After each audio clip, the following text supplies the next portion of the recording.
வணக்கம். முதல் செய்திக்காக நித்யா. 20க்கும் மேற்பட்ட கிராமங்கள் பயன்பெறும் வகையில் உயர்மட்ட மேம்பாலம் அமைப்பு. விரிவான செய்திகள். விழுப்புரம் அருகே பில்லூரில் இருந்து செந்தனூருக்கு செல்லும் வழியில் தரைப்பாலம் அமைக்கப்பட்டுள்ளது. இந்நிலையில் மழைக்காலங்களில் இங்கு வெள்ளம் பெருக்கெடுத்து ஓடுகிறது.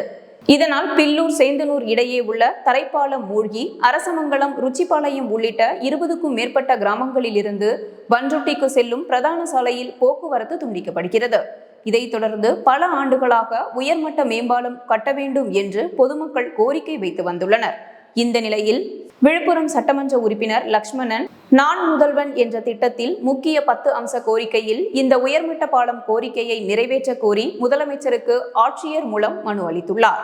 இதனால் தமிழக அரசு நெடுஞ்சாலைத்துறை மூலம் மேம்பால பணிகள் மேற்கொள்ள ரூபாய் 8,38,63,000 நிதி ஒதுக்கீடு செய்தது.